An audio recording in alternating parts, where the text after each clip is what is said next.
Y tras estas vacaciones que hemos vivido en Navidad, vamos a retomar de nuevo el estudio, ¿verdad?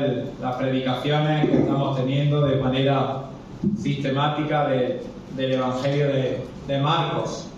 Nos quedamos en Marcos capítulo 3 y hoy vamos a estar en los versículos que van desde el capítulo 3, versículo 7 hasta el versículo 12. Vamos a poner este tiempo en las manos del Señor. Sí, Señor y Padre, te damos las gracias, Señor, por el privilegio de poder aprender de tu palabra. Te damos las gracias, Señor, por tu palabra revelada a cada una de nuestras vidas, Señor. Te damos las gracias por tu revelación escrita, Señor, que nos ayuda, Señor, a crecer en santidad y también a que las personas, Señor, puedan pasar de muerte a vida. Te damos las gracias, Señor, porque tu palabra es verdad y porque es confiable, Señor. Te pedimos, Señor, que podamos tener oídos atentos, que podamos luego poder aplicarla a cada una de nuestras vidas, Señor. Te damos las gracias, Señor, porque nos permite estar reunidos, Señor, en este local y poder predicar, Señor, tu palabra. Oramos, Señor, por este tiempo. En el nombre de Cristo Jesús. Amén. Amén.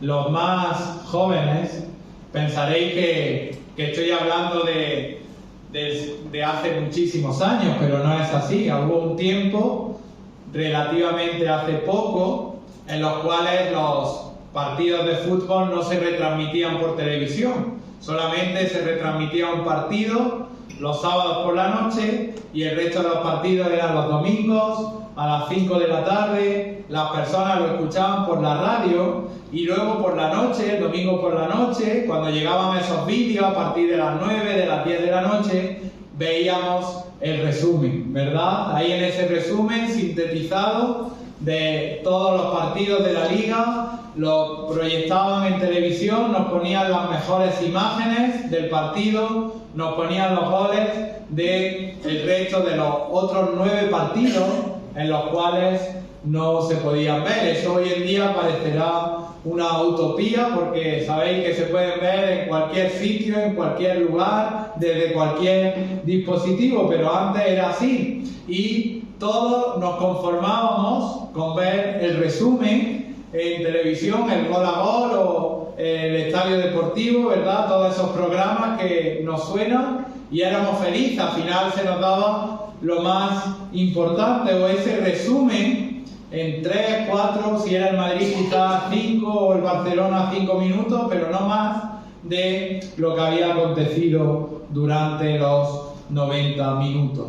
Pues, salvando la distancia, esto es lo que va a hacer el evangelista Marcos. Marcos, en esta sección que va desde el capítulo 3, versículo 7 hasta el versículo 12, lo que hace es sintetizar, resumir el ministerio del Señor Jesucristo. Es decir, nos hace ese resumen, esa sintetización, esas mejores imágenes del ministerio del Señor Jesucristo en este mundo. Y dice versículo 7 del capítulo 3 de Marcos: mas Jesús se retiró al mar con sus discípulos y le siguió gran multitud de Galilea y de Judea, de Jerusalén, de Idumea, del otro lado del Jordán y de los alrededores de Tiro y de Sidón, oyendo cuán grandes cosas hacía.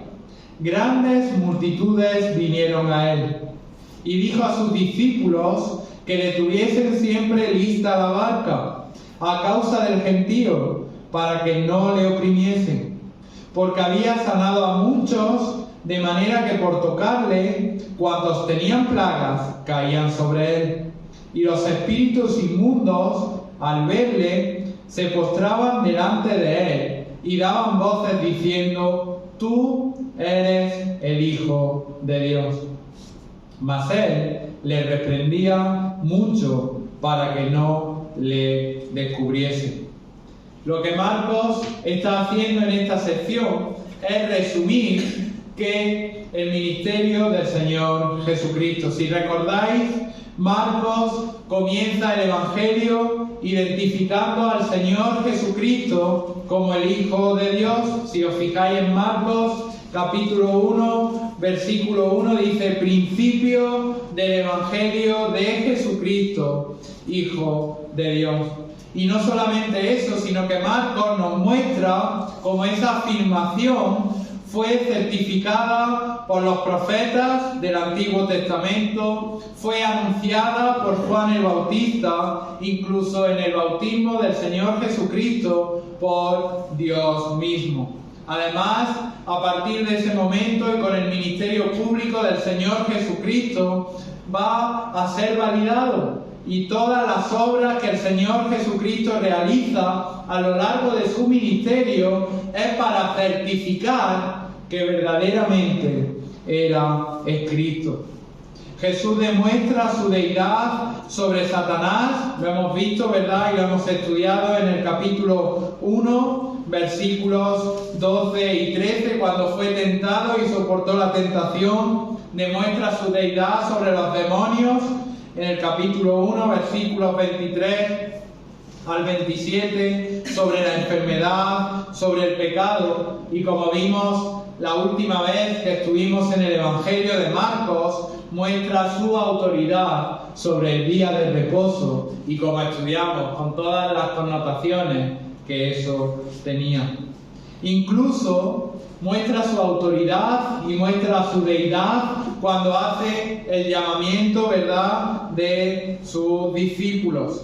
Entonces vamos a ver cómo el Señor Jesucristo durante su ministerio terrenal estaba afirmando que era el Hijo de Dios, que era Dios encarnado y que iba a ser el Salvador del mundo.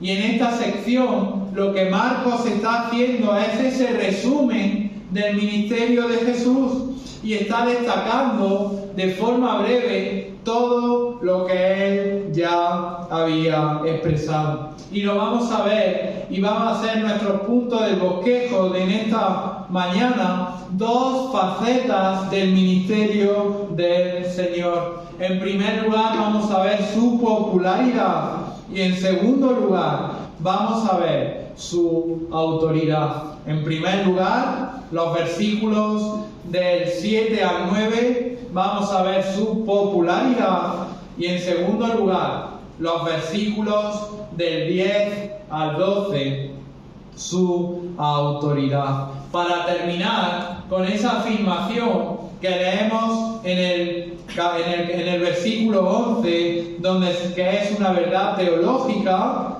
donde se anuncia que tú eres el Hijo de Dios. Comenzamos con el punto número 1, vamos a ver la popularidad de Jesús. Versículos del 7 al 9. Dice así, versículo 7. Mas Jesús se retiró al mar con sus discípulos, y le siguió gran multitud de Galilea, y de Judea, de Jerusalén, de Idumea, del otro lado del Jordán, y de los alrededores de Tiro y de Sidón, oyendo cuán grandes cosas hacía. Grandes multitudes vinieron a él, y dijo a sus discípulos que le estuviese siempre lista la barca a causa del gentío, para que no le oprimiesen. Si recordáis, en el pasaje justamente anterior, en Marcos capítulo 3, versículo 6, el Señor venía de un enfrentamiento con los fariseos en la sinagoga a causa del día del reposo. De hecho, dice Marcos 3:6, y salidos los fariseos, tomaron consejo con los herodianos contra él para destruirle. Entonces el Señor Jesucristo, plenamente consciente de esto, se retira al mar con sus discípulos, como dice el versículo 7, sabiendo que todavía no era el tiempo en el que iba a ser arrestado e iba a ser crucificado. Entonces se distancia de ellos, se distancia de sus enemigos y se va, como dice la palabra del Señor, al mar, al extremo norte del lago de Galilea. Y dice versículo 7, se retiró al mar con sus discípulos. Y aquí sus discípulos eran toda esa clase de personas, de seguidores, ¿verdad? No se está refiriendo únicamente a los 12 apóstoles, sino que de hecho todavía había algunos a los que no había llamado, sino que eran aquellos que habían pasado de tener un interés inicial sobre el Señor Jesucristo a querer seguirle como maestro. Y vemos como a lo largo de su ministerio terrenal, el Señor Jesucristo tuvo muchos discípulos. Muchos de ellos eran superficiales y no permanecieron junto a Él. Fijaros, por ejemplo, en el Evangelio de Juan, en el capítulo 2, vamos a ver cómo muchos de esos discípulos que ahora mismo estaban junto con el Señor Jesucristo le abandonaron. Juan 2, versículo 23 dice: estando en Jerusalén, en la fiesta de la Pascua, muchos creyeron en su nombre, viendo las señales que hacía. Pero Jesús mismo no se fiaba de ellos, porque conocía a todos y no tenía necesidad de que nadie le diese testimonio del hombre, pues él sabía lo que había en el hombre. Sin embargo, en este punto del ministerio del Señor Jesucristo, vamos a ver cómo estaba el Señor con sus discípulos, con algunos de los que luego se convirtieron en esos 12 apóstoles. El Señor Jesucristo en este momento ya había llamado a Pedro, a Andrés, a Jacobo, a Juan, a Felipe, a Natanael y a Mateo. Jesús, por tanto, se escapa de esos enemigos, se va al mar, pero mirad lo que dice versículo 7. Le sigue una gran multitud. Y ahí enumera de Galilea, de Judea, de Jerusalén, de Idumea, del otro lado del Jordán, de Tiro, de Sidón, oyendo y fijaros cuán grandes cosas hacía. ¿Y qué dice otra vez? Al final de ese versículo, de nuevo versículo 8, grandes multitudes vinieron a él. Es decir, una gran multitud, como hemos leído versículo 7, y luego el evangelista recalca y dice grandes, es decir, miles, decenas de miles de personas. Una multitud era lo que estaba mostrando esta magnitud, era del hecho de la fama que el Señor Jesucristo había adquirido sobre la región de Galilea y a lo largo de todo Israel. Vemos su popularidad, la popularidad del Señor. De hecho, fijaros cómo aparecen grandes regiones geográficas de Judea, de Jerusalén, más al sur, es decir, de Idumea. Otros venían del oriente, del otro lado del Jordán, otros de Tiro y de Sidón. Es decir, grandes multitudes de personas de toda la región de Galilea. El Señor Jesucristo en este momento tuvo una popularidad sin igual en toda la historia de Israel. De hecho, hasta el mismísimo rey Herodes estaba intrigado acerca de Cristo. Fijaros en Mateo capítulo 14, fijaros como el mismo rey Herodes estaba atento e intrigado acerca de quién era este Jesús que gozaba de tanta popularidad. Dice: en aquel tiempo Herodes, el tetrarca, oyó la fama de Jesús y dijo a sus criados: ¿este es Juan el Bautista? ¿Ha resucitado de los muertos y por eso actúan en él esos poderes? Porque Herodes había prendido a Juan y le había encadenado y metido en la cárcel por causa de Herodías, mujer de Felipe, su hermano. Es decir, Herodes decía, ¿quién es este Jesús? ¿Quién es este que tiene tanta fama? Y es que los que seguían a Jesús, estas grandes multitudes, estaban experimentando milagrosas demostraciones del poder de Jesús. Como hemos visto ya a lo largo del Evangelio de Marcos y conocemos, los ciegos recibían vista, los cojos caminaban, los sordos oían, los enfermos se curaban, los leprosos, ¿verdad?, quedaban limpios. Y todo ello en una época, casi 2000 años antes de que la medicina se desarrollase. El Señor Jesucristo mostraba su deidad, mostraba de que era el Hijo de Dios, porque con una palabra, con un toque, ni siquiera sin palabras, con su propia mente, curaba, restauraba a aquellos que tenían defecto, enfermedad o algún tipo de debilidad. Estaban todos detrás del Señor Jesucristo. Los milagros de Jesús eran innegables, eran públicos. Por eso las personas le seguían. Nadie cuestionaba sus milagros, incluso sus enemigos, quienes estaban tratando de desacreditar los milagros de Jesús, jamás, y lo podemos ver a lo largo de los 4 evangelios, nunca desacreditaron o nunca sugirieron que no los hubiese hecho. Esta era su fama, esta era su popularidad. Sin embargo, grandes multitudes de estas personas se negaron a creer en él. Sin poder negar el poder de Jesús, no creyeron en él como Mesías. Intentaron desacreditarlo y le atribuían a Satanás el origen de su poder. Fijaros, solo un poco más adelante, en el capítulo 3, versículo 22 dice: pero los escribas que habían venido de Jerusalén decían que tenía a Beelzebú y que por el príncipe de los demonios echaba fuera los demonios.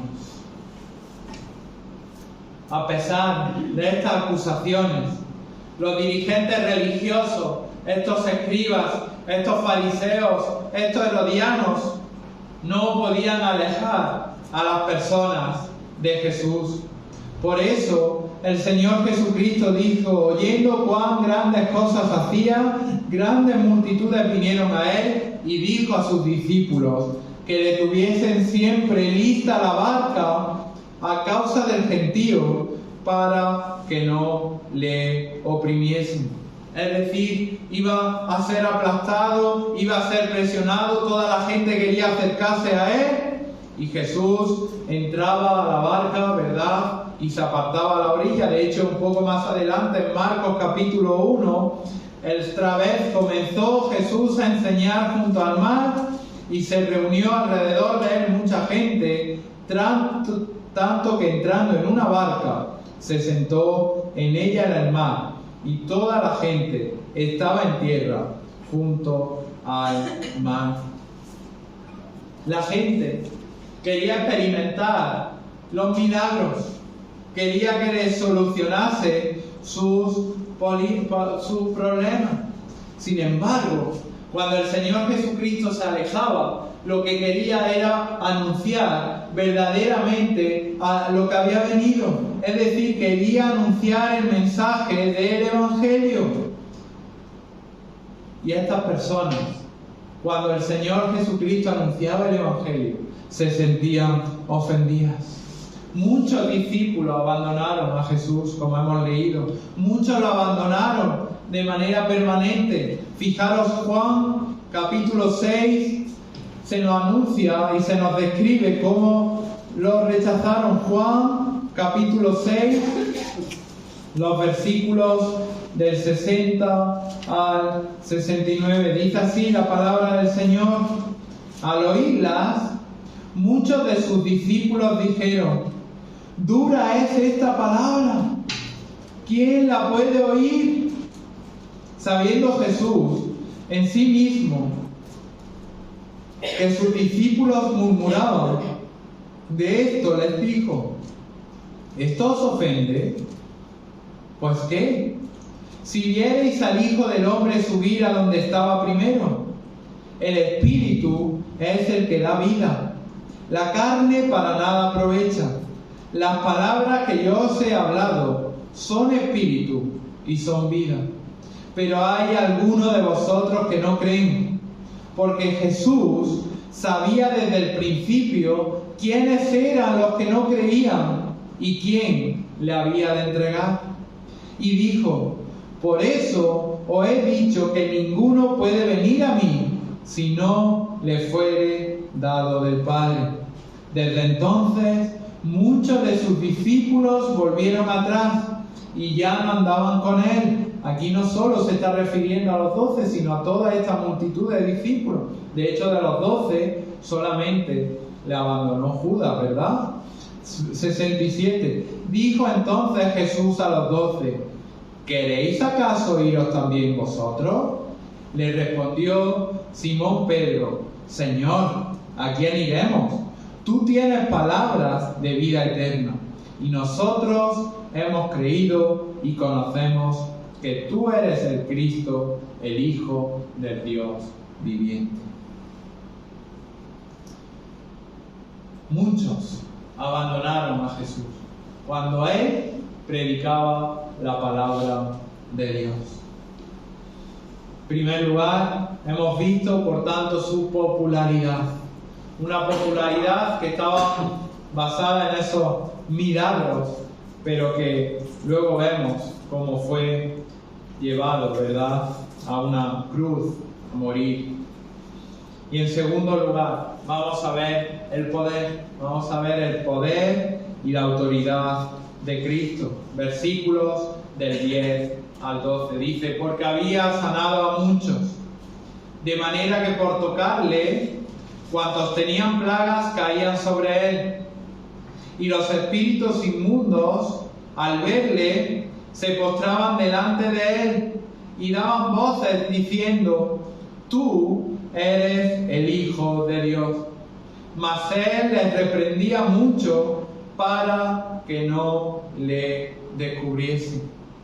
Es decir, como hemos visto, el pueblo venía a Jesús, esto estaba alimentado por los milagros que hacía, aunque la popularidad del Señor Jesucristo no era su objetivo, sino que Él hacía estas obras para demostrar que era el Hijo de Dios y para llevar el mensaje de salvación. Por tanto, vamos a ver qué importante era que lo que hacía el Señor Jesucristo. Vamos a ver, dice versículo 10, porque había sanado a muchos de manera que por tocarle, cuando tenían plagas, caían sobre él. ¿A qué se refiere aquí la palabra plagas? Literalmente se refiere a un flagelo o azote. Los judíos empleaban la expresión esta para referirse a una calamidad o desgracia enviada por Dios como castigo. En el judaísmo, en el siglo I, creían que todos aquellos que tenían cualquier tipo de enfermedad, cualquier tipo de discapacidad, era como consecuencia del juicio de Dios. Muchos pensaban que padecían enfermedades físicas o adversidades como resultado del desagrado de Dios hacia ellos. Por eso le hacía receptivos al mensaje de salvación. Pero el Señor Jesucristo no solamente estaba ofreciéndole una sanidad física, sino también espiritual. Por eso vamos a ver, como dice el versículo 10, de manera cuando tenían plagas caían sobre él los espíritus inmundos. Es decir, el Señor Jesucristo estaba anunciando el perdón de pecados. estaba anunciando que solamente a través de él era posible la reconciliación con Dios y la vida eterna. Pero la gente solamente se apretujaba alrededor de Jesús con la esperanza de ser sanado. Vemos también cómo muestra su poder no solamente en la enfermedad, sino también echando fuera demonios. Versículo 11: y los espíritus inmundos, al verle, se postraban delante de él y daban voces diciendo: tú eres el Hijo de Dios. Mas él le reprendía mucho para que no le descubriese. Los agentes de Satanás estaban en todas partes. Estaban obrando como siempre en secreto para destruir las almas que estaban bajo su influencia. Sin embargo, fijaros cómo a pesar de actuar en secreto, no podían ocultarse de Jesús. Ante Jesús se llenaban de pánico, como dice, al verle. Fijaros, los agentes de Satanás, estos espíritus inmundos que hacían, reconocían al Señor Jesucristo y se postraban delante de él. Y no solamente se postraban delante de él, sino que creían y anunciaban lo que el Señor Jesucristo estaba mostrando, de que él era el Hijo de Dios. Dice, llenos de temor, lo reconocían que él era el Hijo de Dios, el soberano del universo. Y aunque esta declaración era teológicamente correcta y es correcta, Jesús no quería que esa publicidad, no quería promocionarse por parte de los demonios. No se deseaba promoción ni testimonio del reino de Satanás. Por eso, dice, mas él le reprendía mucho para que no le descubriesen. Es decir, él muestra su poder en la enfermedad, muestra su poder sobre Satanás. Él muestra, y vemos a estos agentes de Satanás cómo lo reconocían como el Hijo de Dios. Sí, y además cuando los expulsaban, no se rebelaban, sino que huían bajo su autoridad. Cuando el Señor ordenaba que callaran, ellos obedecían. A pesar de que ellos eran los más feroces enemigos, estaban obligados a someterse a las órdenes de Cristo. Y esto, fijaros, tuvo esta consecuencia. Fijaros, versículo 27 del capítulo 1, cuando el Señor expulsó al espíritu inmundo, dice versículo 27, ya lo estudiamos. Todos se asombraron, de tal manera que discutían entre sí diciendo: ¿qué es esto? ¿Qué nueva doctrina es esta? Que con autoridad manda aún a los espíritus inmundos y le obedecen. Aún estos demonios, aún las personas que rechazaban al Señor Jesucristo, se hacían estas preguntas. ¿Quién poseía tal autoridad? ¿Quién podía desterrar tanto a los demonios como a la enfermedad? ¿Quién era ese hombre? Y estas preguntas son esenciales y son las preguntas que cualquier persona se debe de hacer. ¿Quién es Jesús? ¿Quién es esa autoridad? ¿Quién tiene poder sobre la enfermedad? ¿Quién tiene poder sobre los demonios? ¿Quién tiene poder sobre la muerte? Y esto es lo que está en este resumen, es lo que está anunciando Marcos. Marcos, a lo largo de todo su evangelio, contesta a estas inquietudes y está anunciando que Jesús es Dios encarnado, es el Hijo de Dios. El mismo Dios Padre declaró esa realidad en el bautismo de Jesús. Fijaros, capítulo 1, versículo 11. Y vino una voz de los cielos que decía: tú eres mi Hijo amado.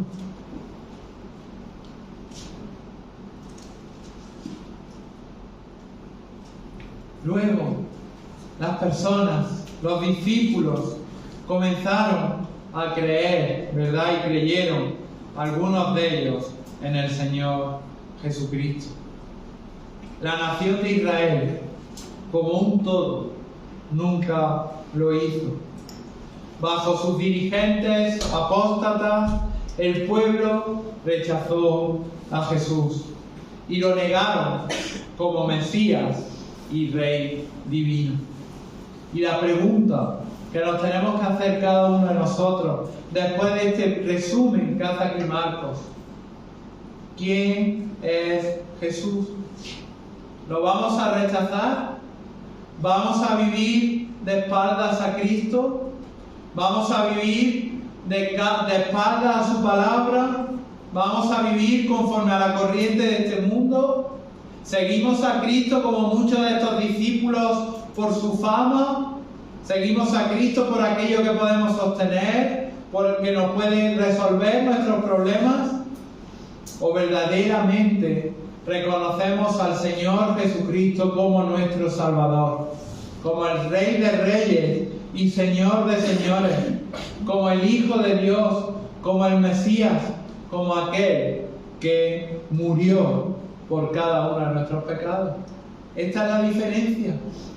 Muchos seguían, mucha multitud iban detrás de él, pero pocos lo reconocieron como Rey. Pues hermanos, que el Señor Jesucristo nos ayude en este resumen del ministerio del Señor Jesucristo a poder enfocarnos en Cristo, a poder enfocarnos en su persona, a poder afirmar, como dice versículo 11, no de parte de los demonios y de Satanás, sino de cada una de nuestras vidas, como hemos leído en Juan capítulo 6, que Él es el Hijo de Dios, y vivamos conforme a esa verdad y conforme a esa realidad. Pues que el Señor bendiga su palabra. Amén.